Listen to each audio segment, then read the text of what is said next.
संसद के शीत सत्र से पहले आज सर्वदलीय बैठक होगी। संसद के लाइब्रेरी भवन में सुबह 11 बजे होगी सर्वदलीय बैठक। सभी दलों के फ्लोर लीडर्स को सर्वदलीय बैठक के लिए न्यौता। संसदीय कार्य मंत्री प्रहलाद जोशी करेंगे शीत सत्र के एजेंडे पर चर्चा। शीतकालीन सत्र के पहले ही दिन होगी कैश फॉर क्वेरी पर बात। महुआ मोइत्रा से जुड़ी रिपोर्ट लोकसभा में होगी पेश। 4 दिसंबर से 22 दिसंबर तक चलेगा संसद का शीतकालीन सत्र। इस दौरान होंगी 15 बैठकें। शीतकालीन सत्र में कई अहम विधेयक पेश करवाना चाहती है सरकार। 33 लंबित बिलों में से 12 विचार के लिए सूचीबद्ध। दुबई से देर रात स्वदेश लौटे प्रधानमंत्री Narendra Modi. COP28 world climate action summit में कई देशों के नेताओं से की मुलाकात। COP28 के अंतर्राष्ट्रीय मंच पर फिर छाए पीएम मोदी। संयुक्त राष्ट्र जलवायु वार्ता में की ग्रीन क्रेडिट पहल की शुरुआत। कहा अपनी तरह प्रकृति के हेल्थ कार्ड के बारे में सोचें। पीएम मोदी ने मालदीव्स के नवनिर्वाचित राष्ट्रपति मोहम्मद मुइज्जू से की मुलाकात। पदभार ग्रहण करने की दी बधाई। दोनों नेताओं ने आपसी संबंध मजबूत बनाने पर की चर्चा। COP28 शिखर सम्मेलन में संयुक्त राष्ट्र महासचिव एंटोनियो गुटेरेस से मिले पीएम मोदी। भारत की G20 अध्यक्षता के दौरान समर्थन के लिए UNSC का किया शुक्रिया अदा।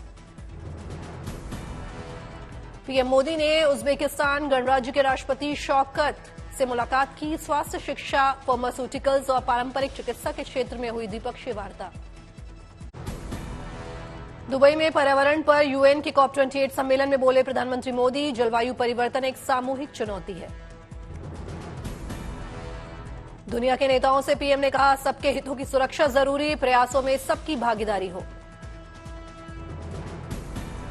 मानव जाति के एक छोटे हिस्से ने प्रकृति का अंधाधुंध दोहन किया। सिर्फ मेरा भला हो, ये सोच दुनिया को एक अंधेरे की तरफ ले जाएगी। पीएम मोदी ने कहा जलवायु परिवर्तन में विकासशील देश समाधान का हिस्सा बनने के इच्छुक। पीएम मोदी ने कहा साल 2023 तक हमने लक्ष्य रखा है कार्बन उत्सर्जन 45% तक घटाना है। दुबई में इजरायल के राष्ट्रपति और ब्रिटेन के पीएम से मोदी की मुलाकात। पीएम मोदी ने स्वीडन के प्रधानमंत्री के साथ की बैठक। UAE के राष्ट्रपति शेख मोहम्मद बिन जायद से मिले पीएम। द्विपक्षीय करारों और इजरायल हमास युद्ध पर हुई चर्चा। UAE से संबंधों पर बोले पीएम। कहा UAE के साथ भारत की साझेदारी मजबूत। भारत UAE हरित और समृद्ध भविष्य के मुद्दे पर साथ। 4 राज्यों MP, राजस्थान, छत्तीसगढ़ और तेलंगाना में कल होगी वोटों की गिनती। सुबह 8 बजे से शुरू होगी काउंटिंग। मिजोरम में बदली गई मतगणना की तारीख। अब 4 दिसंबर को होगी काउंटिंग। पहले 3 दिसंबर ही थी मतगणना की तारीख। दुबई में इजरायल के राष्ट्रपति और ब्रिटेन के पीएम से मोदी की मुलाकात। पीएम मोदी ने स्वीडन के प्रधानमंत्री के साथ की बैठक। UAE के राष्ट्रपति शेख मोहम्मद बिन जायद से मिले पीएम। द्विपक्षीय करारों और इजरायल हमास युद्ध पर हुई चर्चा। UAE से संबंधों पर बोले पीएम। कहा UAE के साथ भारत की साझेदारी मजबूत। भारत UAE हरित और समृद्ध भविष्य के मुद्दे पर साथ। 4 राज्यों MP, राजस्थान, छत्तीसगढ़ और तेलंगाना में कल होगी वोटों की गिनती। सुबह 8 बजे से शुरू होगी काउंटिंग। मिजोरम में बदली गई मतगणना की तारीख। अब 4 दिसंबर को होगी काउंटिंग। पहले 3 दिसंबर ही थी मतगणना की तारीख। गुजरात दौरे पर केंद्रीय गृह मंत्री अमित शाह आज सुबह 10 बजे सोमनाथ मंदिर में करेंगे पूजा अर्चना। सुबह 11 बजे जूनागढ़ के प्रकृति धाम में आयोजित रूपायन ट्रस्ट के जन्म शताब्दी कार्यक्रम में होंगे शामिल। दोपहर 3 बजे अहमदाबाद की साइंस सिटी में आयोजित माटी कला महोत्सव कार्यक्रम में करेंगे शिरकत। आज गुरदासपुर को मिलेगा नया बस टर्मिनल। पंजाब के सीएम भगवंत मान और दिल्ली के मुख्यमंत्री अरविंद केजरीवाल बाबा बंदा Singh Bahadur interstate bus terminal का करेंगे उद्घाटन। गुरदासपुर को 1854 करोड़ की विकास परियोजनाओं की देंगे सौगात। रेलवे अंडरपास का करेंगे उद्घाटन। गुरदासपुर में जनसभा को भी करेंगे संबोधित। ईडी अधिकारी अंकित तिवारी 20 लाख की रिश्वत लेने के आरोप में गिरफ्तार। कोर्ट ने 15 दिसंबर तक न्यायिक हिरासत में भेजा। अन्य अधिकारियों की मिलीभगत की होगी जांच। पुरी में 34वें 5 दिवसीय कोणार्क नृत्य महोत्सव का शुभारंभ। नृत्यांगनाओं ने ओडिसी और भरतनाट्यम की दी शानदार प्रस्तुति। 1989 से लगातार हर साल हो रहा आयोजन।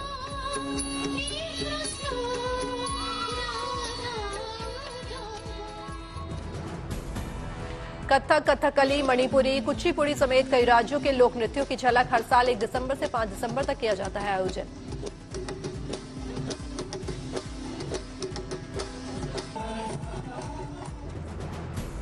विश्व प्रसिद्ध कोणार्क नृत्य महोत्सव को देखने दूर दूर से आते हैं लोग। कोणार्क के सूर्य मंदिर के सामने कोणार्क नृत्य महोत्सव का किया जाता है आयोजन।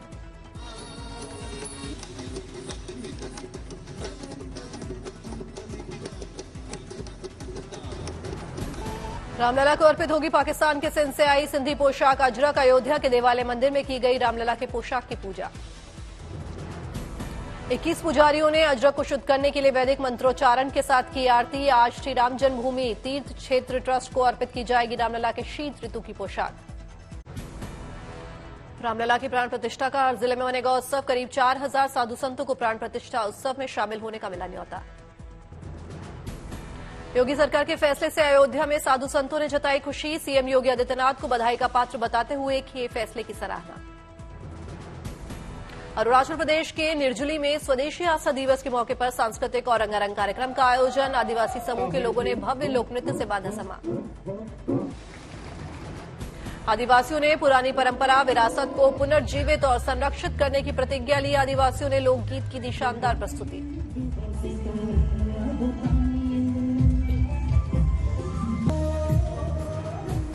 मुख्यमंत्री पेमा खांडू स्वदेशी आस्था दिवस उत्सव में हुए शामिल। 5 साल में स्वदेशी आस्था और संस्कृति को संरक्षित करने पर 200 करोड़ खर्च करेगी सरकार। उत्तराखंड से वापस अपने घर श्रावस्ती पहुंचे 6 मजदूर। गांव घर में दिवाली जैसा जश्न, जमकर हुई आतिशबाजी। अपने को देखते हुए खुशी से नम हुई आंखें। बाबा जबदाहा के जयकारों और फूलमालाओं के साथ हुआ भव्य स्वागत। गांव लौटे मजदूरों ने सरकार का किया धन्यवाद। उत्तरकाशी की सिलक्यारा टनल में फंसे 41 मजदूरों की जान बचाने वाले 6 रेड माइनर्स का हुआ सम्मान। दिल्ली बीजेपी अध्यक्ष वीरेंद्र सचदेवा और बीजेपी सांसद मनोज तिवारी ने किया सम्मानित। 17 दिनों तक सुरंग में फंसे 41 मजदूरों में से 15 श्रमिक अपने घर रांची लौटे। एयरपोर्ट पर उमड़ी भीड़। सुरक्षित रेस्क्यू के बाद उत्तराखंड के अस्पताल में डॉक्टर्स की निगरानी में थे सभी मजदूर। सीएम हेमंत सोरेन ने उत्तरकाशी के टनल में 41 मजदूरों को बाहर निकालने वाले रेस्क्यू वर्कर्स से की मुलाकात। अपने आवास पर रेस्क्यू वर्कर्स को किया सम्मानित। उत्तरकाशी में सुरंग से 17 दिन बाद रेस्क्यू किए गए यूपी के 8 मजदूर पहुंचे लखनऊ। सीएम योगी से की मुलाकात।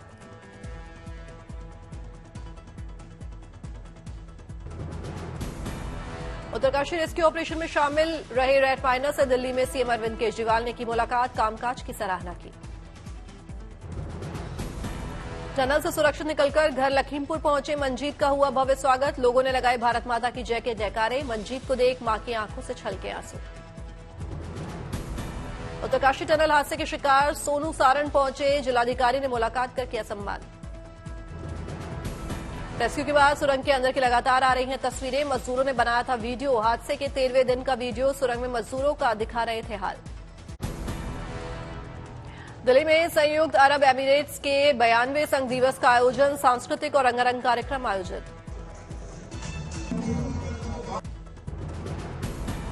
केबीसी 15 में कंटेस्टेंट अलौकिका भट्टाचार्य गुहा ने मजाकिया अंदाज में जीता सबका दिल। दर्शक और बिग बी हंसकर हुए लोटपोट। जम्मू के नगरोटा में विकसित भारत संकल्प यात्रा समारोह का आयोजन। उपराज्यपाल मनोज सिन्हा ने ग्रामीणों को किया संबोधित। पूरे विश्व में सबसे लंबे बाल वाली महिला बनी प्रयागराज की Smita. Guinness book of record में नाम दर्ज। स्मिता के 7 फीट 9 इंच लंबे हैं बाल।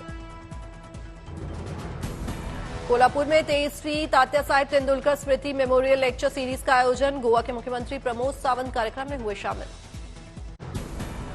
देश के आर्थिक विकास से जुड़ी शानदार न्यूज। नवंबर में 1.68 लाख करोड़ रहा जीएसटी कलेक्शन। सालाना आधार पर 15% बढ़ा जीएसटी कलेक्शन। 2023 से 24 में छठी बार 1.60 लाख करोड़ का आंकड़ा पार। नोएडा में तैयार किया जाएगा एक और मेट्रो रूट। ग्रेटर नोएडा से आना जाना होगा आसान। बोटैनिकल गार्डन से सेक्टर 142 तक के लिए तैयार की जाएगी मेट्रो लाइन। मेट्रो लाइन पर बनाए जाएंगे कुल 8 मेट्रो स्टेशन।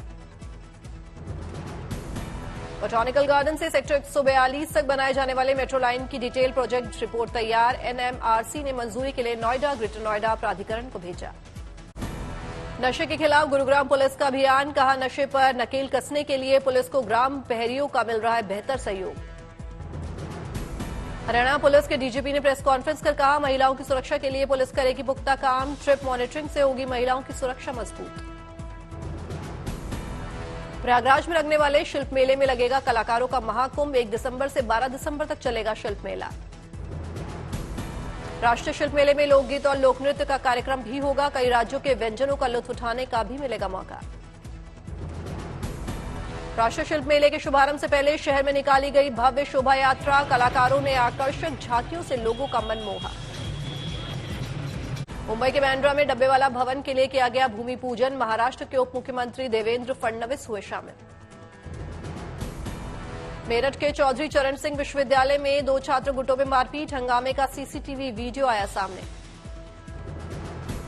सूरत में मेट्रो रेल प्रोजेक्ट के काम के दौरान हादसा, लोहे का ढांचा उठा रही क्रेन पलटी, क्रेन के आगे का हिस्सा ऑटो पर गिरा, ऑटो ड्राइवर की बाल बाल बची जान।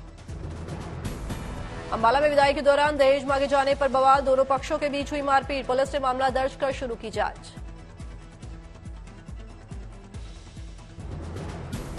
ओडिशा के पारादीप बंदरगाह पर कस्टम विभाग की कार्रवाई, 200 करोड़ रुपए का 22 किलो कोकीन जब्त।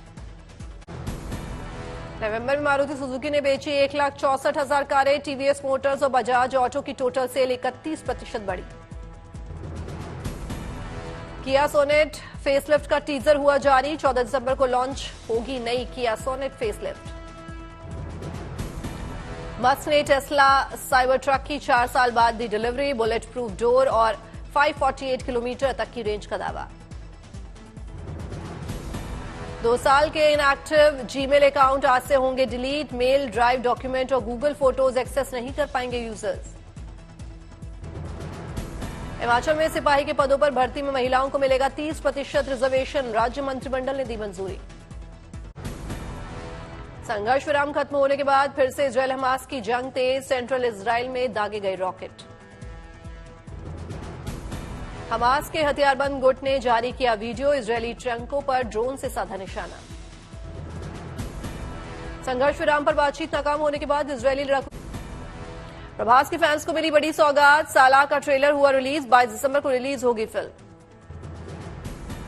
114 दिनों में शूट हुई फिल्म साला, डायरेक्टर बोले एक ही समय पर इनोसेंट और वॉयलेंट कैरेक्टर चाहिए था, इसलिए प्रभास को किया अप्रोच।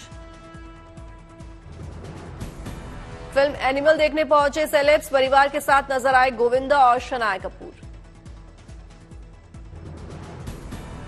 IMDb की टॉप 10 फिल्मों में पहले नंबर पर जवान, लियो को मिला 4था स्थान।